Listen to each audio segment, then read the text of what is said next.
रयत शिक्षण संस्था के श्री छत्रपति शाहू स्कूल व जूनियर कॉलेज बारामती में मैं प्राध्यापक श्री शिंदे एएस आपका सहर्ष स्वागत करता हूँ।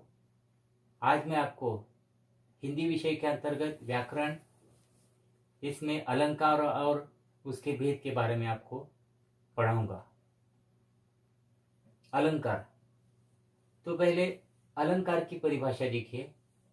जिस प्रकार स्वर्ण आदि के आभूषणों से शरीर की शोभा बढ़ती है, उसी प्रकार जिन साधनों से काव्य की सुंदरता में वृद्धि होती है, वह अलंकार की उत्पत्ति होती है। अलंकार मुख्यतः तीन भेद उसके माने जाते हैं। पहला है शब्दालंकार, दूसरा है अर्थालंकार और तीसरा है उभयालंकार। 11वीं कक्षा में योग भारती पाठ्य पुस्तक में हमने शब्दालंकार का अध्ययन किया है। 12वीं कक्षा में हम अर्थालंकार का अध्ययन करेंगे। अब यह अर्थालंकार कौन कौन से है? पहला है रूपक, दूसरा है उपमा, तीसरा है उत्प्रेक्षा, चौथा है अतिशयोक्ति और पांचवा है दृष्टांत। इस अलंकार का हम एक एक करके इसका विश्लेषण देखेंगे। तो पहला अलंकार है रूपक।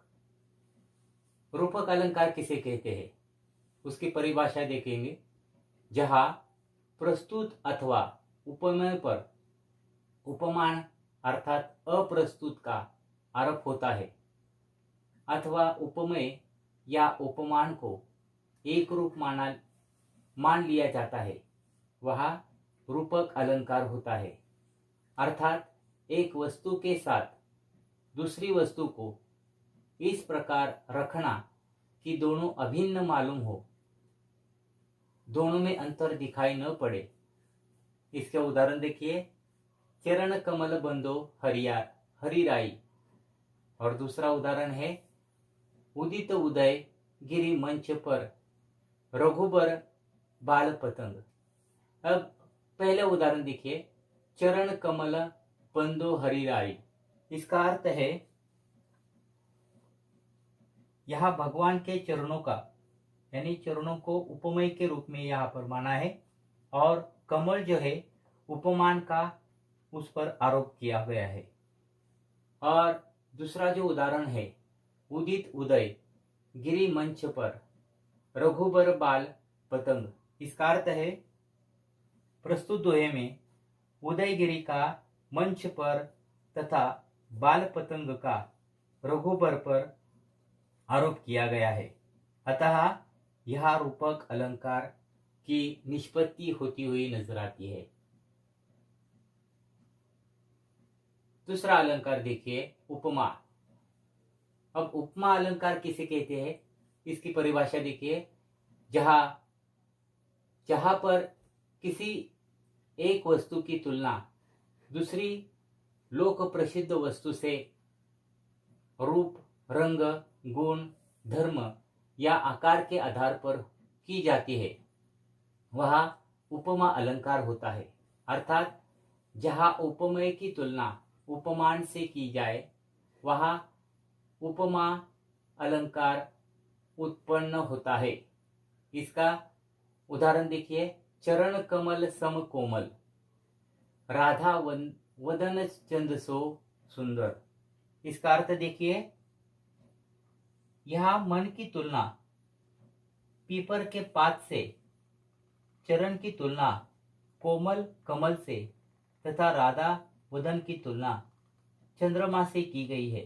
इसलिए यह उपमा अलंकार की निष्पत्ति होती हुई नजर आती है।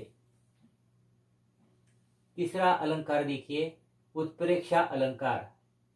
जहां पर उपमेय में उपमान की संभावना प्रकट की जाए या उपमान मान लिया जाए, वह उत्प्रेक्षा अलंकार होता है। इसका शब्द से अर्थ देखिए। उत प्लस प्र प्लस ईशा, अर्थात प्रकट रूप से देखना। इस अलंकार में मानो, जनु, नानहु, मनु, मानहु जैसे शब्दों का प्रयोग किया जाता है और इससे उत्प्रेक्षा अलंकार की निष्पत्ति होती है। इसका उदाहरण देखिए, सोहत ओढ़े पीतपट श्याम सलोने गात। सोहत ओढ़े पीतपट श्याम सलोने गात, मनो नीलमणि शैल पर आतब परयो प्रभात। इसका अर्थ देखिए,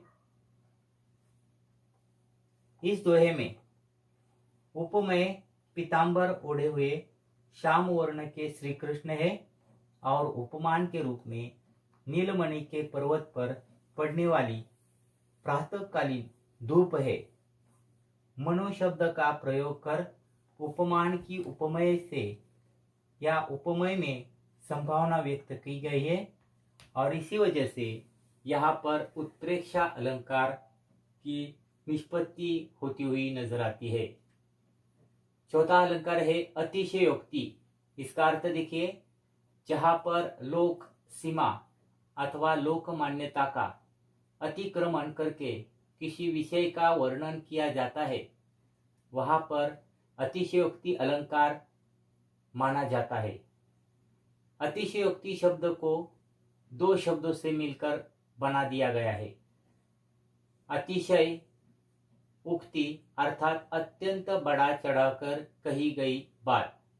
उदाहरणार्थ, हनुमंत की पूंछ में लग न पाई आग। हनुमंत की पूंछ में लग न पाई आग, लंका सगरी जल गई, गई निशाचर भाग। इसका अर्थ हम देखते हैं,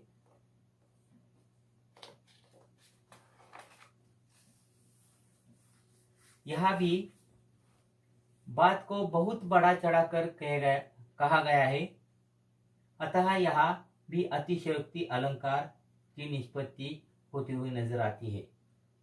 यानी हनुमान की पूंछ में आग लगाई गई है और हनुमान ने यहाँ पर पूरी लंका को जला दिया गया है और इसकी वजह से यहाँ पर अतिशयोक्ति यानी बड़ा चढ़ाकर की गई बात यहाँ पर दिखाई देती है और इसी वजह से यहाँ पर अतिशयोक्ति अलंकार की निष्पत्ति होती हुई नजर आती है। पांचवा अलंकार है दृष्टांत। दृष्टांत का अर्थ है उदाहरण। किसी बात की सत्यता प्रमाणित करने के लिए उसी ढंग की कोई दूसरी बात कही जाती है जिससे पूर्व कथन की प्रामाणिकता सिद्ध हो जाए, वह दृष्टांत अलंकार होता है। उदाहरणार्थ, करत करत अभ्यास के जड़मती होत सुजान। करत करत अभ्यास के जड़मती होत सुदान, रसरी आवत जात है सिल पर पड़त निशान। रसरी आवत जात है सिल पर पड़त निशान। इसका अर्थ देखिए, यहाँ अभ्यास करते करते निर्बुद्धि व्यक्ति का प्रवीण होना वैसा ही होए जैसे कि रस्सी के आने जाने से सील यानी पत्थर की पटिया पर निशान पड़ता है। यहाँ पहले वाक्य की सच्चाई सिद्ध करने के लिए दृष्टांत के रूप में दूसरा वाक्य आया है और इस प्रकार यहाँ दृष्टांत अलंकार की निष्पत्ति होती हुई नजर आती है। धन्यवाद।